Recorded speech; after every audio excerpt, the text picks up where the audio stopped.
This is Joseph Cotton inviting you to listen now to Hollywood Star Playhouse, brought to you by the Bakers of America.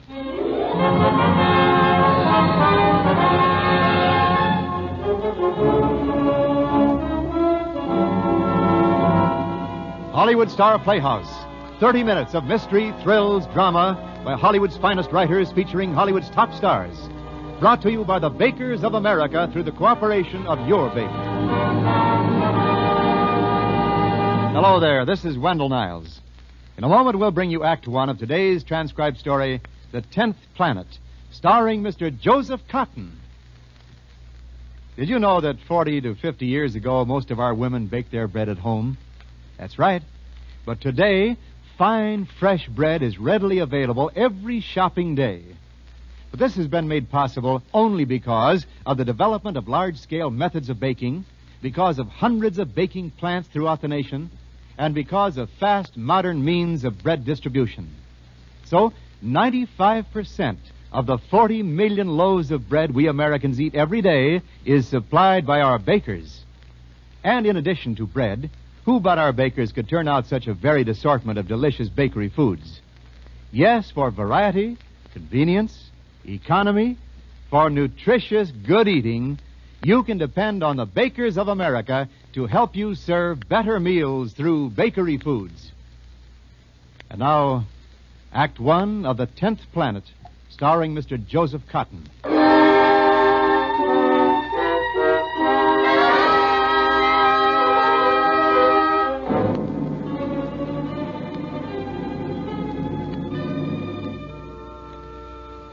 It's only a matter of time. They know our weakness and they know our strength, and they will conquer and rule the earth. It is only a matter of time. The time it takes to reach Earth from the 10th planet.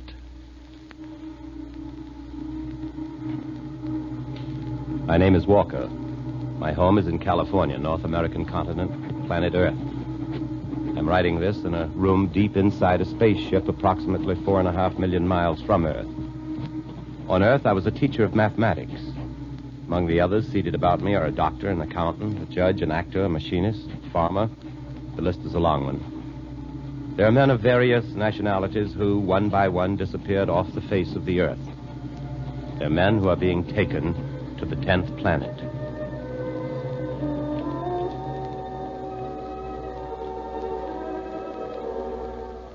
My life, for the most part, has been average, unexciting. On Earth, I attended church, discussed politics, gave my son boxing lessons, and on Saturday nights, my wife and I usually had a few friends in for bridge. These things are important, not only that you may know more about me, but that I may carefully report and you may evaluate everything that has happened since the afternoon I walked into my home and found a visitor awaiting me. A visitor from the Bureau in Washington. Hi, darling. Oh. Todd, this is Mr. Webster. He's with the Bureau. How do you do, Mr. Walker? He's a G-man, Pop. A real honest... Bobby. Yes, Bobby. I suppose you and Mummy... Yes, I'll keep him occupied, dear. Oh. Come on, Bobby. We'll drive down to the market. Sit down, Mr. Webster. Thank you. Here are my credentials, Mr. Walker. Mm-hmm. Just what do you want to see me about? How long has it been since you've seen your brother, Mr. Walker? Oh, Harry? Oh, I haven't seen him since he went work at the Atomic Center over in New Mexico. You talked to him recently? On the phone, I mean? No. Why do you... Letters from him? Well, he usually writes about once a week, but I haven't had a letter now in, well, I guess it's been close to 3 weeks. Now, what did he write then? Oh, just the usual things. Working hard, feeling fine. Usual things a brother writes. No mention of his work? No. He's never written about his work. It's highly secret, I believe. Yeah. Mr. Walker, you and your brother have always been very close, haven't you? Yes, ever since our father died. And he hasn't contacted you in any way during the past 2 weeks? That's right. Well, I guess that checks you out, Mr. Walker. Sorry to have bothered you. Mr. Webster. Yeah? What's happened to Harry? I'm sorry, Mr. Walker. My orders were to contact you, find out when you heard from him last. That's all I know. He's dead. Dead? Why do you say that? If he weren't, I'd have heard from him. Well, you can't be sure of that now. He may have been transferred. His work is classified. There could be any number of reasons. No. When Harry took the job, we prepared for that. We have a code. A code? We agreed that if he should suddenly be sent somewhere unexpectedly, or if he weren't free to let me know where he is or what he's doing, he'd send me a wire saying, "Happy birthday, Pappy." Pappy? Well, he's called me that since Dad died. I see. Well, now, let's not look on the black side, Mr. Walker. You may hear from him any day. Can you give me any other information about him? I'm sorry. I'm just doing a job. So was he.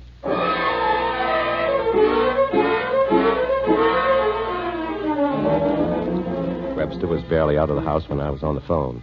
After an hour and 20 minutes or so of red tape, I reached a security officer at the Atomic Center in New Mexico. Security, Major Collins speaking. Major, I'm the brother of Harry Walker. Are you calling from New York, Mr. Walker? I'm calling from my home in California. What difference does that make? Well, if you give me your number, I'll call you back. I realize the necessity of caution, but I don't understand why you people won't tell me what's happened to Harry. I'm sorry, Mr. Walker. I'll have to call you back. Don't bother, Major. I'll be over there by tomorrow night.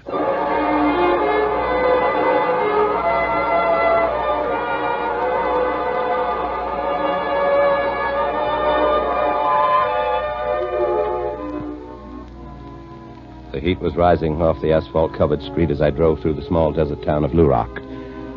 I was hot, dirty, and tired after driving all night. There weren't any signs to show me the way to the Atomic Center, so I stopped for coffee and got all the directions I needed.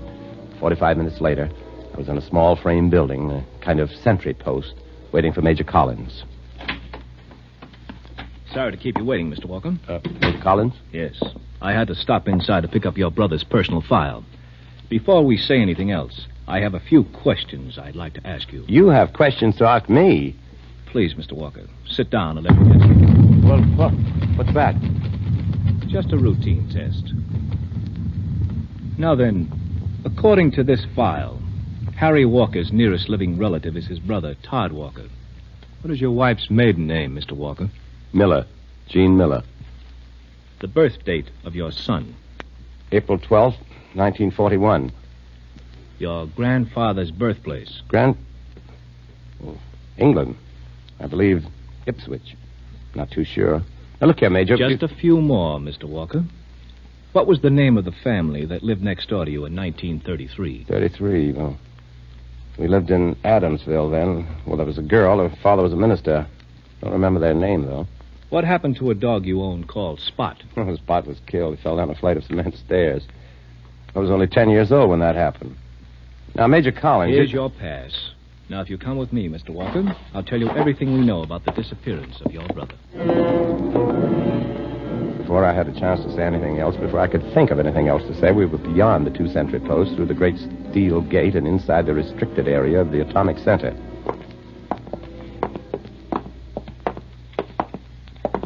You aren't radioactive, are you, Mr. Walker? What? We're passing through a safety zone. If either of us is contaminated by radioactive materials, pitchblende, uranium, an alarm bell will sound. Oh. How's your son doing in school this year? Bobby? Oh, fine. I read the last two letters you wrote to your brother. Sounds like you got quite a boy on your hands. Yeah, he is. Playing right field on the school baseball team, huh? First base. Oh, yes. Still checking, Major? Nobody ever died from being too careful.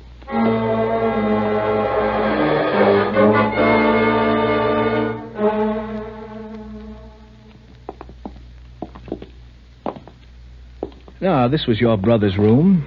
Why is it padlocked? I didn't want any of his things disturbed. It is exactly as he left it. When are you going to tell me what happened to him, Major? Cigarette? Thank you.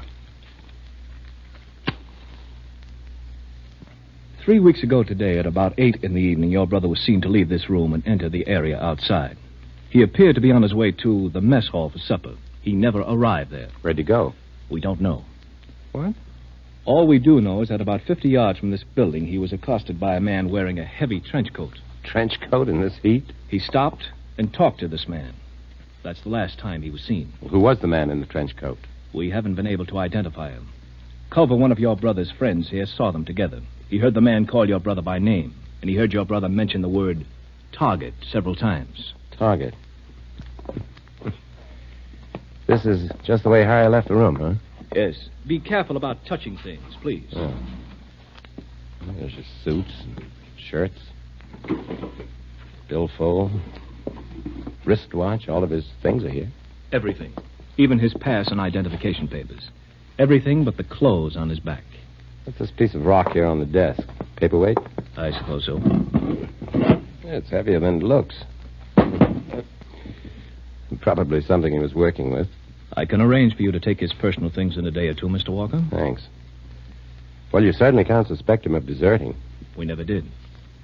To do that, he'd had to walk out of the camp. He didn't walk out. Then, There's only one possible way he could have gotten out of here. how's that? Up. Straight up.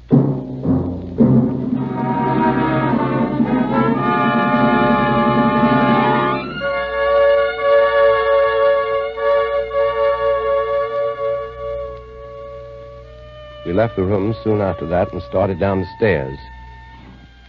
Neither of us said very much as we walked slowly back to the little building at the front gate. Are you going to stay in Lurak, Mr. Walker? Or do you plan to return to California? I don't know yet. When you know, I'd appreciate if you'd call me. Yes, I will. What's that? Safety zone alarm. One of us is contaminated. What? One of us has radioactive dust on his clothes. Over here, please, quickly.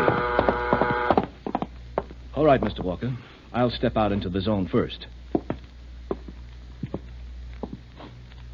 Looks like you're it. Will you step out, please? Come on. Radioactive, are you sure? Certainly. How? I haven't touched anything except that paperweight. I know, Mr. Funny. Walker. I barely touched it. You'd better spend the night here, Mr. Walker.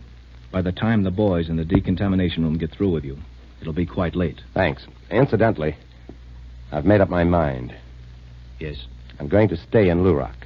I'm going to find out what happened to Harry.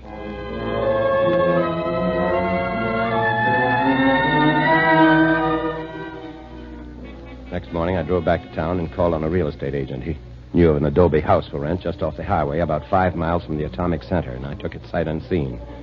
The house was small but comfortable, and most important, it had a telephone. That evening, I called Jean.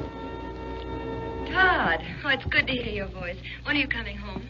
I thought I'd stay here a while, Jean. Maybe you and Bobby could fly over. Of course. When? Tomorrow? Wonderful, darling. Did you find out anything about Harry? I'll tell you when you Todd? get here. Well, what's the house like, dear? Todd? Something's happening here, Jean. Something I don't understand. What? Everything's turning green. The house, the room, everything. Todd, what is it? There's something out there in the desert, a green light. Todd, are you... Jean, listen to me. Hello. Phone's dead. That noise. That humming, what is it? Yes? What do you want? Good evening, Mr. Walker. May I come in? Thank you. Is it always so cold here? Cold. It's hot, over 90. Precisely. You're cold even with that coat on? I have brought you a message, Mr. Walker. I was told to say, happy birthday, Pappy. Oh, Harry's alive. Of course. And you, who are you? Forgive me. My name is Torgut. I come from the 10th planet.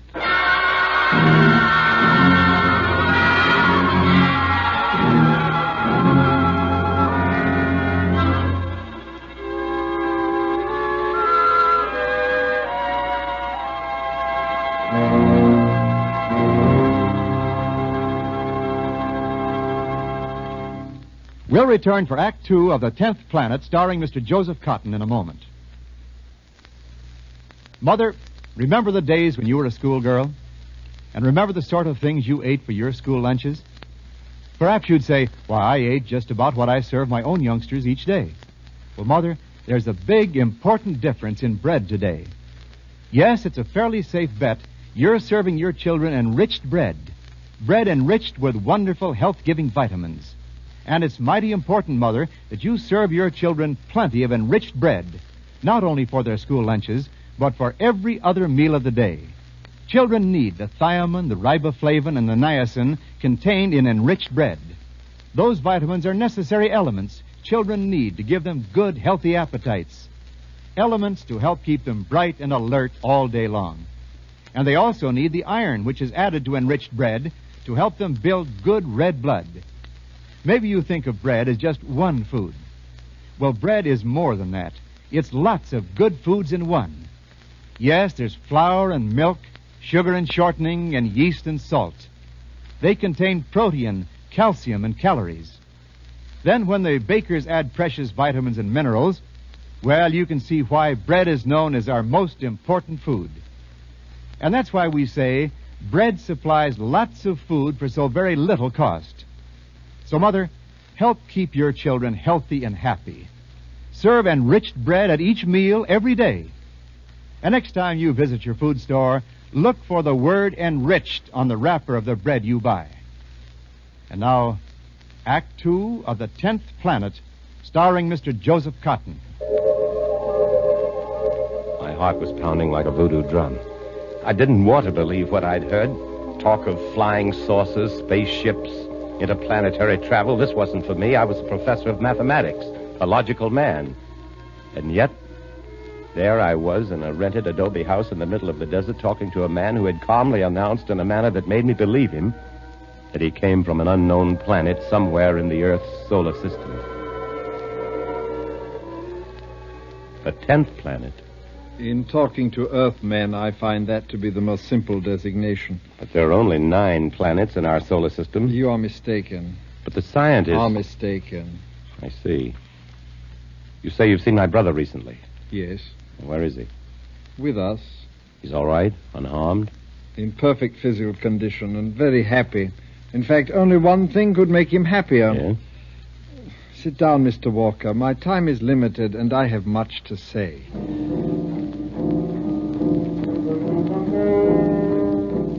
For the next 2 hours, I listened to the most fantastic narrative I had ever heard in my life. It defied logic, reason, and at the same time seemed to explain the flying saucers, the green fireballs, and the disappearances of so many men during the past few years. Industrialists, artists, jurists, writers, scientists are but a few. Why? Why are you doing this? So that someday these men will be able to rebuild what is left of Earth. Rebuild Earth? Your experiments into atomic research, juvenile as they are dangerous. You are children playing with matches that could ignite the universe. We cannot let that happen. Therefore, the time is near for us to conquer Earth. You have seen our Raypars. Raypars? I never heard. Oh, I believe you call them flying saucers. Most amusing. These are scouting craft. Soon we shall land in force. When? Before I may answer that, Mr. Walker, I must know whether or not you intend to join us. Oh, I see. I realize you will want time to consider this proposal. Yes, I will. I am authorized to give you 3 days Earth time. In 72 of your hours exactly, I shall return. Suppose my answer is no. Then you shall stay here on Earth. But I could warn them. Warn all the nations on Earth. Make them stop production of atomic weapons. Warn them? Do you think they would believe you, Mr. Walker?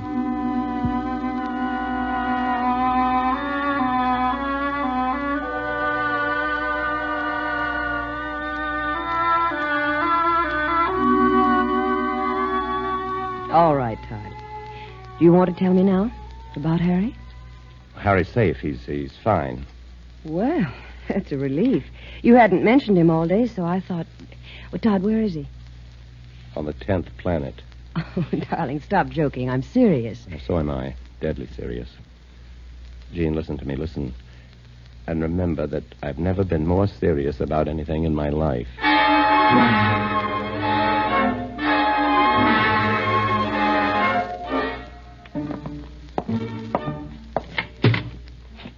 Good evening, Mr. Walker. Oh, Major Collins, come in, sir.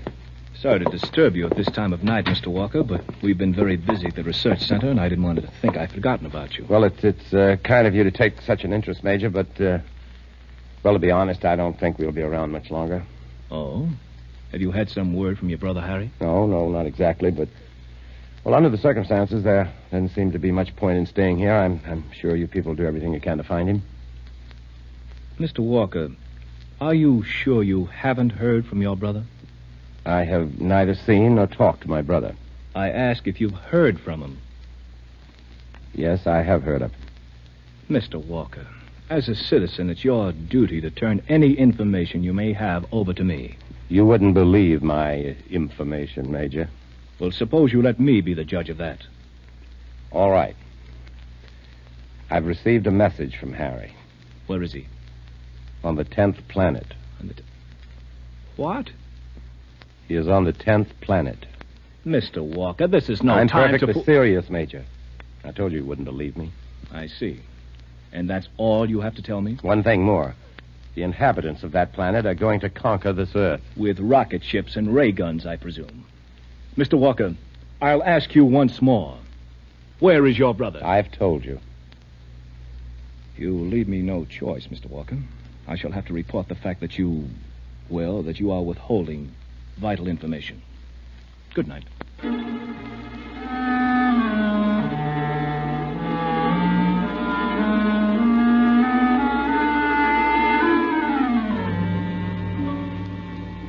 Shortly after 10, we heard it.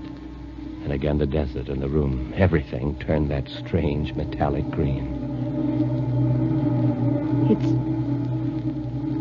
It's fantastic. Todd, I'm scared. No, baby, it's all right. This is just how it was the other night. How long before he'll come to the house? Any minute now. I don't like this. It's funny. You should have been here by now. Maybe something's happened. Todd, maybe they're going to kill us. No. Don't talk like that. I'll take a look out here. Todd, don't leave me. Yeah, stay with Bobby. I'll be right back. Todd!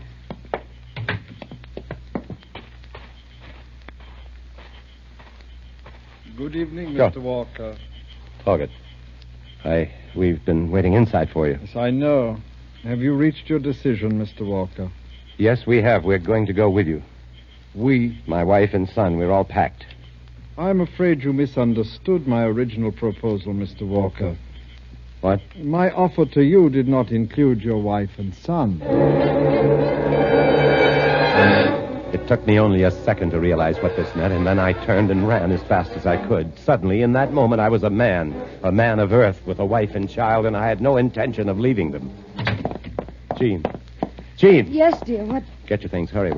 We're getting out of Todd, here. what is it? I'll tell you later. Now, get the car started, and I'll get Bobby. But what about... Please, What is Jean. it, Pop? We're going home, son. Back to California. Come on. Here we go. I don't think I'd like it on another planet. I like it right here. This other planet, I get scared. I don't want to stay I'll right- drive, Jean. Where are we going? I'm going to contact the atomic center.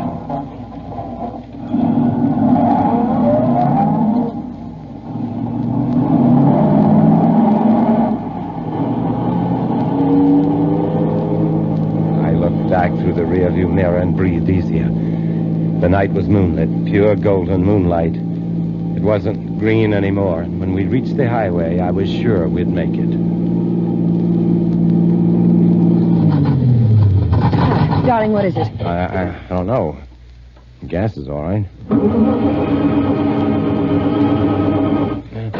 Here, take my jacket. I'm going to look under the hood. Yeah, ignition's okay. It's not flooded. Jean, I don't see a thing wrong. What shall we do? There's a gas station about a half a mile down the road. You stay here with Bobby. Todd. I won't be gone over 20 minutes.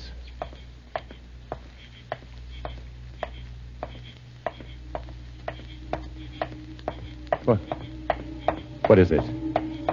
Oh, no, green. Everything's turning green. The Raypaw, they're coming after me. I've got to get away. Mr. Walker, why exert yourself? What? Talk it. You cannot escape us. I'll get away. I've got to get away. I've got to make it. Got to make it. No, Jean!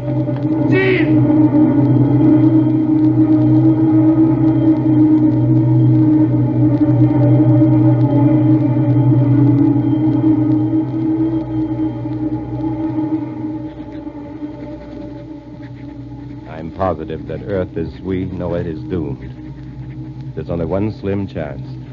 If Major Collins were to have the radioactive rock we found in my brother's room analyzed, he would find that it is not of our planet. Perhaps then he would realize I was telling the truth. Otherwise, it's only a matter of time. They know our weakness and our strength, and they will conquer and rule the Earth. It's only a matter of time.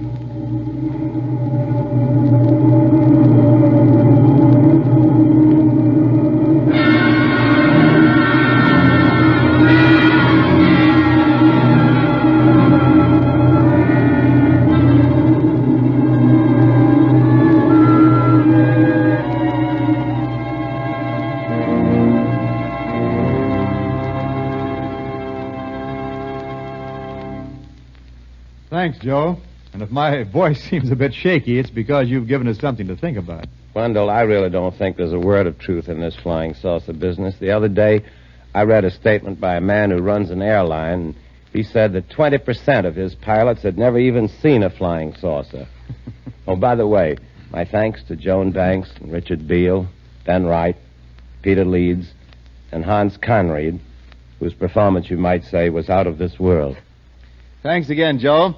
We'll hear about next week's Hollywood Star Playhouse right after our Bakers of America home economist, Miss Helen Reed, tells you about a dessert idea for your school lunches. Miss Reed? Thank you, Mr. Niles. School lunch may be a light lunch, as against an evening meal where you serve several different dishes. But still, a school lunch should be balanced nutritionally.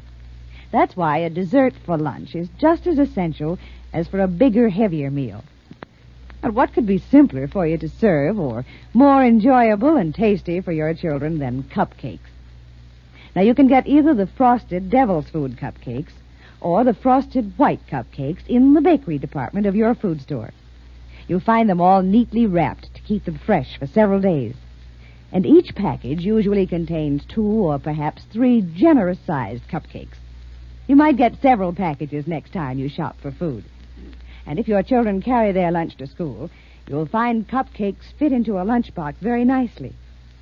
Of course, cupcakes make an ideal after-school snack along with a tall, cold glass of milk. Cupcakes are delicious. They're wholesome, and they add extra energy school children need. You'll find they're very economical, too. When you visit your food store, visit the bakery department. Find out what a wonderful variety of ready-to-serve desserts the Bakers of America prepare for you, fresh and delicious, each day. Thank you, Miss Reed. And now here's a word about next week's Hollywood Star Playhouse. It's a story called The Reluctant Witness, starring Dennis O'Keefe. Every detail of that horrible accident etched itself on my memory. I was determined that I would never allow myself to be called as a witness. Then later, when I found it wasn't an accident, but murder, then it was too late.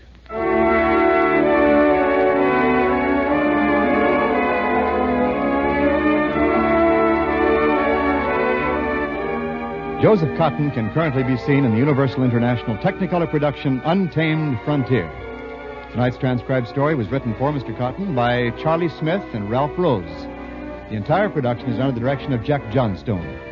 All characters and incidents were fictitious, and any similarity to actual characters or incidents is purely coincidental.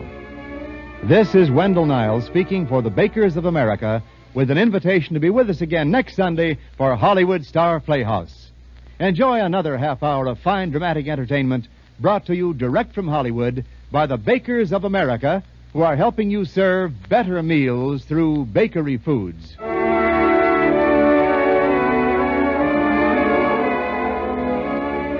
This is NBC, the national broadcast.